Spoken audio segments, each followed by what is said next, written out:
Caro Keraland présente Caro Coco Park, votre parc de loisirs et de détente. Jardin créole, toboggan géant, activités aquatiques et terrestres vous apporteront à la fois sensations, adrénaline et décontraction.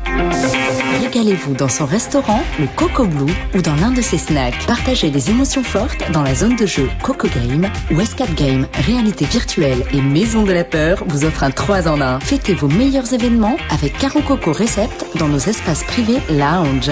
Séjournez chez Caro Coco Lodge, des hébergements de charme, proches de la plage ou du spa. Caro Keraland, le cœur de tous vos loisirs. Guyane, actualité. Nous sommes au jardin botanique où il y a la fête du cacao.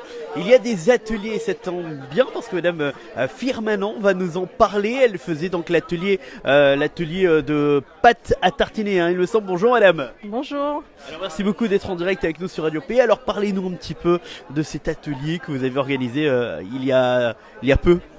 Donc c'était un atelier de pâte à tartiner vegan. Et donc les participants ont pu voir comment réaliser une pâte à tartiner avec des ingrédients simples qui peuvent refaire la recette à la maison facilement. Par exemple de la purée de cacahuètes, du cacao, et puis du sirop d'agave pour sucrer, voilà. D'accord. Alors ça prend combien de temps à peu près tout ce que vous avez fait? C'est assez rapide à faire, hein. Vous pouvez faire ça à la maison en 10 minutes, votre pâte est prête. Pour les enfants, du coup vous avez moins de sucre, un meilleur gras, vous pouvez contrôler ce que vous mettez dedans et les quantités après vous adaptez si vous aimez la pâte très sucrée ou pas, ou avec beaucoup de chocolat ou pas. Ça veut dire qu'on peut être un grand gourmand, amateur de cacao, de chocolat, et en consommer avec attention, puisque du coup vous nous dites que c'était un atelier surtout avec des produits bio. Voilà, des produits bio et bruts, donc qui sont pas trop transformés, et donc voilà, vous pouvez savoir exactement ce que vous avez mis dans votre pâte à tartiner. D'accord. Alors vous êtes ici donc au jardin botanique jusqu'à quelle heure? Jusqu'à 17h30 ce soir. D'accord. Alors vous avez fait un atelier déjà, combien vous allez en faire ou comment ça va se passer? Là, l'atelier est terminé et puis après on a un stand où on vend des produits à base de cacao cru et vegan, c'est-à-dire il n'y a pas de produits laitiers ou d'œufs dans les pâtisseries qui sont proposées. Parfait, merci beaucoup. Donc n'hésitez pas pour ceux et celles qui veulent. Vous êtes à quel stand? Montrez-nous comme ça les gens qui... Ah bah c'est juste là, si on peut juste montrer. Voilà, c'est le stand ici, donc n'hésitez pas à venir. Merci beaucoup. Alors on va avoir Madame qui va nous parler parce que elle a participé donc à cet atelier. Elle va nous donner son rendu. Comment ça s'est passé? Bonjour Madame, venez avec moi. Comment ça va? Ça va très bien. Alors rappelez-moi le prénom. Marguerite. Alors Marguerite, vous avez participé à cet atelier, atelier de pâte à tartiner. Comment ça s'est passé pour vous? C'était une bonne ambiance, agréable. Et puis on a appris à préparer quelque chose que nos enfants aiment, donc c'est toujours avec plaisir. Alors, plus avec du cacao, donc du cacao de chez nous, donc c'est très très bien. Alors, elle nous a dit, Madame Ferdinand, tout à l'heure que c'était donc vegan justement, bio, donc c'est bien pour vous de pouvoir consommer du cacao, du chocolat, en même temps prendre soin de soi en fait. Oui, c'est une variante. Après chacun peut choisir, je suppose, les produits qu'il veut. Mais là c'était vegan, mais on peut le faire d'une autre manière. Là c'était avec du sirop d'érable, mais elle nous a aussi dit que si certains veulent le sucre ou le miel, ils peuvent effectivement... On peut le rajouter. Oui, voilà. On nous a donné une base vegan, et puis après, si on veut mettre du sucre, chacun fait comme il veut, mais le résultat qui compte. C'est le résultat qui compte. Est-ce que c'était difficile de voir tout ça, retenir tout ça? J'étais agréablement surprise de constater que c'était pas, en tout cas pour ce que j'ai vu, c'était pas difficile, donc c'est sûr que je vais le reproduire. Oui, bien sûr. Okay. Et puis, alors dernière question du coup, première organisation de cette fête du cacao ici au jardin botanique, vous en pensez quoi? Franchement, ça a bien démarré.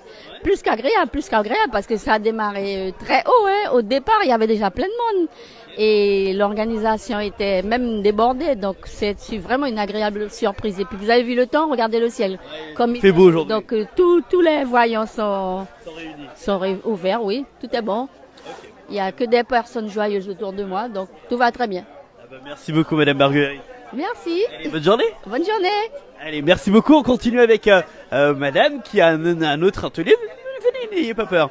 Alors bonjour. Bonjour. Alors présentez-vous s'il vous plaît. Alors Valérie Vanoukia, gérante de la boulangerie guyanaise. Alors, la boulangerie guyanaise qui est exceptionnelle, c'est vraiment magnifique à retrouver. On retrouve où la boulangerie guyanaise Alors justement elle est en fait pas loin de l'aéroport, à 5 minutes de l'aéroport. En fait vous prenez le rond-point Califourchon, première sur la droite, là dans les nouveaux bâtiments de la Seine-Saint-Marc. Voilà. Ok. Alors vous avez votre atelier ici aujourd'hui. Qu'est-ce que vous nous proposez? Quels sont les produits que vous avez voulu mettre en avant aujourd'hui? Alors la CTG nous a demandé de valoriser le cacao. Donc on a tout fait à base de cacao. Donc il y avait le petit déjeuner chocolat créole ce matin. Ce midi il y aura un fricassé donc de poulet au cacao et un bœuf bourguignon cacao. Ouais. Alors on peut mélanger le salé avec un peu de sucré. Enfin, Alors en fait ce qu'il faut savoir c'est qu'en Amazonie le cacao c'est une épice. Ah d'accord. Okay. Alors c'est vrai qu'en Europe on a plutôt utilisé la version sucrée, mais vous allez au Pérou, vous avez des plats à base de cacao et de piment. C'est une épice quoi. Ça a l'air super bon tout ça. Voilà, donc il faut qu'on se réapproprie notre entité amazonienne. Ok. Voilà. Justement, comment ça s'est passé? Est-ce que vous organisez des ateliers ou c'est uniquement vraiment la possibilité de venir découvrir la boulangerie guyanaise sous la forme brute du cacao? Alors nous, certaines écoles nous ont déjà sollicité pour faire des interventions, donc ça c'est possible. Après, nous avons une belle terrasse devant la boulangerie, donc des groupes peuvent venir et on peut travailler des thématiques évidemment, puisque nous, notre but c'est de valoriser la culture et la tradition guyanaise, donc et l'Amazonie dans sa pluridisciplinarité en fait, c'est ça. Okay. Ben voilà, votre stand est bien là, c'est celui du milieu donc, ici. Donc les gens peuvent trouver des dragées, le bâton de cacao qui est très difficile à trouver, nous en avons. Et puis bien sûr des pâtisseries, des choses à base de cacao. Voilà, donc c'est l'objectif. Et puis ce midi, le menu.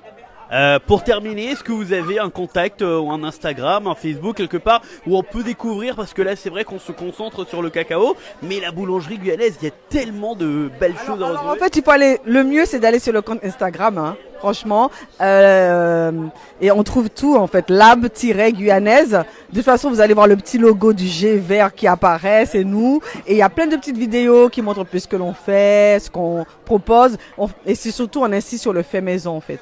Et la tradition. Et puis on est ouvert de 5h30 à 19h30 tous les jours. Et le dimanche après-midi. Incroyable, incroyable. Donc voilà, n'hésitez pas à aller faire un petit tour. On va terminer quand même sur un truc visuel. J'ai envie de voir ce que vous avez. Est-ce que vous pouvez nous montrer le bâton de cacao? Bah déjà. Venez, on va découvrir tout cela parce que voilà, on est sur place. On vous le rappelle, aujourd'hui c'est la CTG qui organise cet événement. Donc la première édition tout simplement de la fête du cacao. Alors, on propose un petit lingot là que vous voyez de cacao, un petit lingot d'or, 100% cacao bio en plus. Voilà, et donc il est de très très très bonne qualité. Il suffit de sentir, tu sens l'odeur du cacao, tu vois. Ah ouais, magnifique, regardez. Ah ouais, en plus emballé comme un lingot d'or voilà. Pour bien montrer la richesse du cacao. Voilà, du cacao. Et puis on a une liqueur. Ah, c'est la liqueur? La liqueur à base de chocolat. Okay. Et plein de dragées qui sont proposées, voilà. Alors, je regarde cette liqueur, il y a qui dit liqueur, on est bien d'accord qu'il y a de l'alcool. Ouais. Combien de... Ah ouais, il y a quand même du vodka à 37%, chocolat 80%. Ça a l'air super bon à consommer, bien évidemment avec modération, mais ça a l'air super bon. Voilà, tout simplement. Mais pour dire qu'en fait, on peut développer en Guyane une filière sur le cacao. Il y a des choses qui peuvent être faites et qui sont demandées à l'exportation en plus. Donc on a une vraie filière à mettre en place. O-News Radio sur outremernews.fr.